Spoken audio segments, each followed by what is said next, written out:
بسم اللہ الرحمن الرحیم۔ حضرت خواجہ فضیل بن ایاز سلسلہ چشتیہ کے اکابر متقدمین میں سے ہیں۔ آپ کی ابتدائی زندگی کے حالات میں مذکور ہے کہ اس زمانے میں اپنے علاقے کے چوروں اور ڈاکوؤں کے سرغنہ تھے۔ حضرت فقیرانہ لباس پہنے جنگل میں ڈیرے ڈالے پڑے رہتے تھے۔ جب کوئی قافلہ ادھر سے گزرتا تو اسے لوٹ لیا کرتے تھے۔ حضرت کے گروہ کے آدمی جب غارت گری کا مال حضرت کے سامنے پیش کرتے تو حضرت حسب پسند کوئی چیز باقی رکھ کر باقی اپنے دوستوں میں تقسیم کر دیتے تھے، لیکن اس سرقہ بالجبر اور ڈکیتی کے باوجود حضرت اور حضرت کے ساتھی پکے نمازی تھے۔ وقت پر سب لوگ نماز باجماعت پڑھا کرتے تھے۔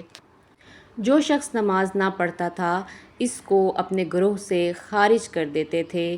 ایک روز لوٹ مار کے قصد سے حضرت کے ساتھی کسی مسافر قافلے کی جستجو میں گئے ہوئے تھے کہ حضرت کے قریب سے ایک قافلہ گزرا۔ اس قافلے کا ایک شخص کلام پاک کی تلاوت کرتا ہوا جا رہا تھا۔ جس وقت وہ شخص حضرت کے سامنے سے گزرا تو اس کی زبان پر کلام پاک کی یہ آیت تھی: أَلَمْ يَعْنِ لِلَّذِينَ آمَنُوا أَن تَخْشَعَ قُلُوبُهُمْ لِذِكْرِ اللَّهِ۔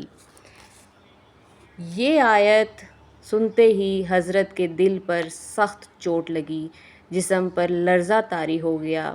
کہنے لگے، فضیل کب تک راہزنی کرتا رہے گا؟ اب توبہ کا وقت آ گیا ہے۔ حضرت نے اسی وقت سچے دل سے توبہ کی، ترک وطن کر کے مکہ معظمہ ہجرت فرما گئے اور اولیاء کبار سے فیض حاصل کر کے مسند رشد و ہدایت پر فائز ہوئے اور مرجع الخلائق و خواص و عام ہوئے۔